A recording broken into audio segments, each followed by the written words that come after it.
Dans le mur de fer, l'idée de Jabotinsky, c'était on va se montrer tellement fort que nos ennemis n'oseront pas nous attaquer. Et aujourd'hui, on voit le contraire. On voit que depuis la bande de Gaza, qui a été transformée après le retrait du Gush Katif en place forte pour toutes les factions djihadistes, eh bien, ces factions djihadistes n'hésitent pas du tout à nous attaquer. Et malgré tout le succès technologique du dôme d'acier, eh bien, du point de vue stratégique, je dirais que l'effet est un effet pervers. Nous avons le plaisir d'être en ligne avec Maître Pierre Lursa. Pierre, bonjour, Boker Tov. Boker Tov, Daniel. Alors, je le rappelle, vous êtes avocat, bien entendu, juriste, mais dans le cas précis, vous êtes également celui qui a traduit la biographie de Zeev Jabotinsky. C'est important parce qu'on va parler de Zeev Jabotinsky dans quelques instants. On va le relier à l'opération Aurore. Et d'abord, je voudrais, puisque cette opération est apparemment terminée, avoir votre appréciation sur la manière dont elle a été gérée. Écoutez, incontestablement, c'est un succès militaire, bien entendu. Un succès militaire qui n'était peut-être pas évident, surtout de la part d'un gouvernement qui, on peut le dire, avec un Premier ministre qui n'est pas particulièrement un expert, comme ses prédécesseurs Naftali Bennett ou Binyamin Netanyahou, qui s'en est pas trop mal sorti finalement au bout du compte. Oui, c'est vrai. Je crois que ça confirme un paradoxe de la politique israélienne, c'est que des gouvernements de gauche et parfois des premiers ministres qui ont une image pas très sécuritaire sont plus à même de mener des opérations militaires parce que justement ils ont un soutien, comme on dit Mikir Lekir, un soutien unanime, alors que quand Netanyahou était au pouvoir il y a juste un an, eh bien on se rappelle que l'opposition ne l'avait pas du tout soutenu dans l'opération à Gaza. Alors c'est ça. Alors tout de même je voudrais revenir avec vous sur un des aspects de cette opération parce que à nouveau on a beaucoup parlé au cours de cette opération du dôme de fer. Il y a eu plus d'un millier de missiles et de roquettes qui ont été tirés à partir de la bande de Gaza. 96% selon les données fournies par Tzahal ont été interceptés par les batteries de dômes de fer et donc bien entendu tout le monde applaudit et tout le monde a pris l'habitude d'applaudir aux prestations impressionnantes de dômes de fer, mais vous, contrairement à on va dire à cet élan général, vous venez dire que d'une certaine manière ce dôme de fer vient classer l'État d'Israël ou mettre l'État d'Israël dans une situation dans une position de défense à outrance qui va à l'encontre de la position, on va dire, de la doctrine de celui qui est, on va dire, votre maître spirituel, Zeev Jabotinsky, qui parlait, lui, de mur de fer et de protection de l'État d'Israël, ou du futur État à l'époque. Oui, alors oui, effectivement, si je fais ce rapprochement, effectivement, c'est d'abord je viens de publier, les textes de Jabotinsky sur ce sujet, le mur de fer, ce qu'il appelait le Kira Barzel, et qui est un petit peu je dirais le fondement de la doctrine stratégique de dissuasion militaire d'Israël, même si cette doctrine a été élaborée bien avant la création de l'État d'Israël. Mais la différence qui saute aux yeux, c'est que dans le mur de fer, l'idée de Jabotinsky, c'était on va se montrer tellement fort que nos ennemis n'oseront pas nous attaquer. Et aujourd'hui, on voit le contraire. On voit que depuis la bande de Gaza, qui a été transformée après le retrait du Gush Katif en place forte pour toutes les factions djihadistes, eh bien, ces factions djihadistes n'hésitent pas du tout à nous attaquer. Et malgré tout le succès technologique du dôme d'acier, eh bien, du point de vue stratégique, je dirais que l'effet est un effet pervers. Parce que, d'une part, parce que s'il n'y a pas de dissuasion, ça ne les empêche pas de nous attaquer, ça protège simplement nos civils.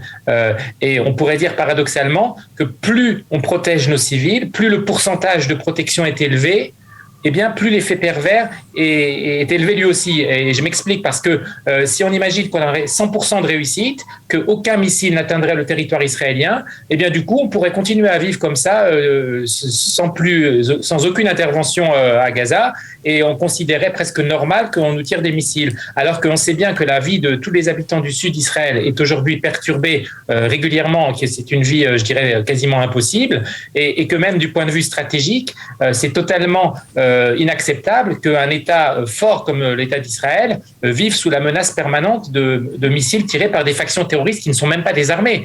C'est même pas comme le Hezbollah, c'est vraiment des groupes terroristes. On pourrait dire il y a un effet pervers qui est celui de la dissuasion du faible vers le fort. C'est-à-dire que c'est Israël qui est dissuadé, puisque du fait qu'on ne subit pas de pertes en vie humaine, eh bien, on fait un calcul très simple. On préfère que nos civils vivent sous la menace plutôt que d'envoyer des soldats au cœur de Gaza en sachant qu'il y aura des pertes. Donc finalement, la dissuasion du dôme de fer, elle s'exerce envers Israël et pas envers le Hamas et le djihad.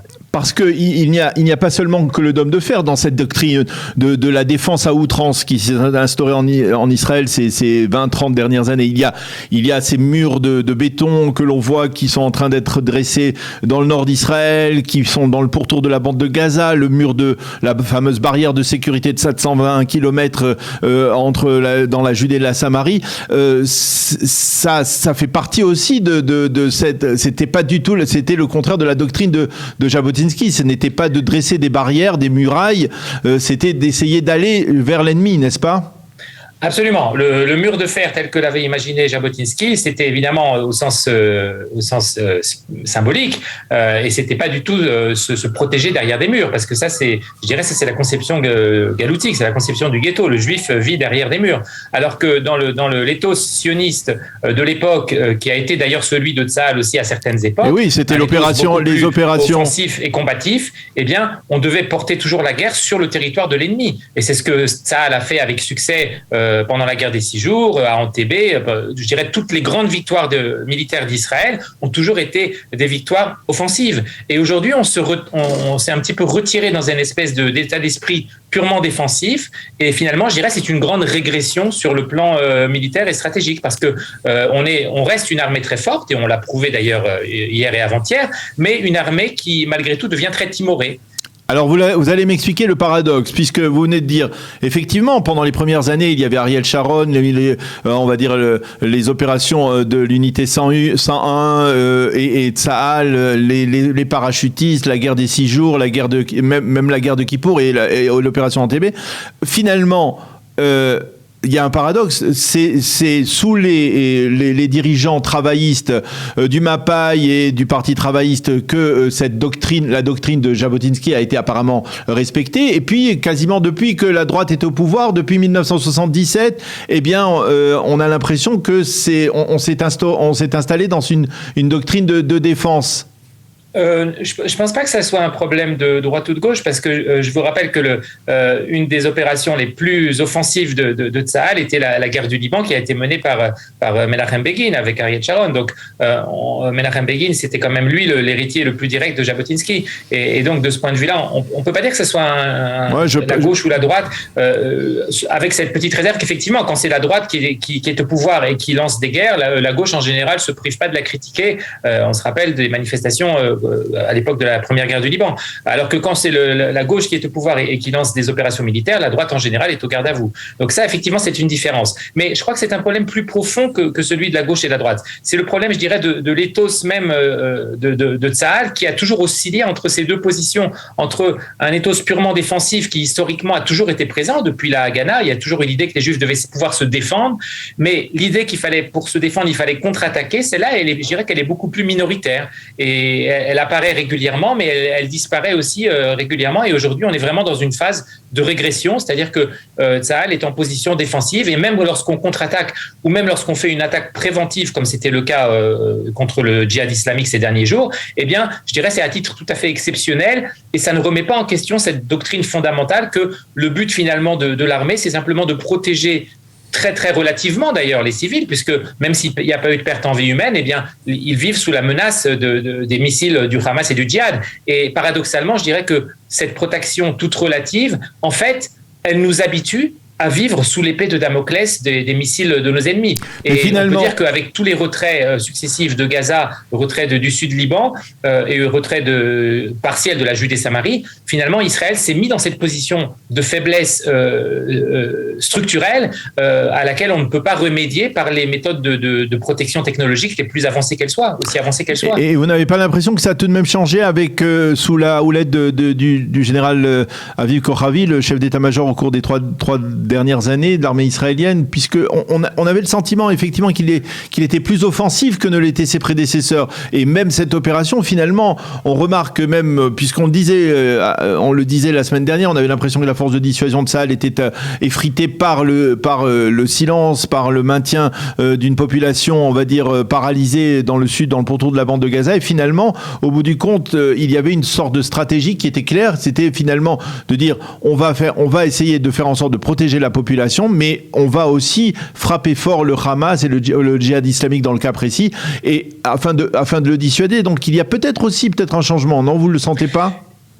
Et il y a peut-être un petit changement, je dirais, cosmétique, ou un changement dans le discours. Kochavi a un discours plus offensif, mais vous savez, comme dit le proverbe, c'est plus facile de jeter la pierre au fond du puits que d'aller la chercher. Alors si on voulait vraiment changer la situation, pour vraiment se remettre dans une situation pour être conforme à l'esprit du mur de fer et non pas du dôme d'acier, eh bien il faudrait tout simplement réoccuper militairement et civilement la bande de Gaza, peut-être même réoccuper une bande de sécurité au sud du Liban, comme à l'époque de la première guerre du Liban, et vraiment pour pouvoir vraiment chasser la menace du Hamas et du Hezbollah, non pas en leur portant des petits coups d'épée comme ça régulièrement, en éradiquant les têtes des dirigeants, ce qui est très bien, hein, je ne suis pas du tout contre, mais il faudrait vraiment régler le problème de manière drastique. Et évidemment, ça c'est beaucoup plus difficile aujourd'hui, c'est beaucoup plus difficile de se retirer et après de réoccuper que de garder les positions qu'on avait occupées pour des raisons militaires et stratégiques qui étaient tout à fait valables. Hein, c'était pas pour le plaisir que Israël occupait la bande de Gaza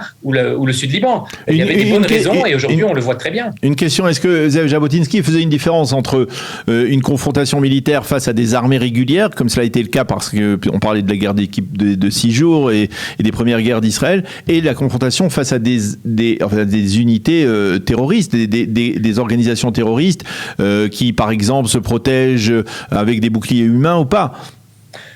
Non, ce serait un petit peu anachronique.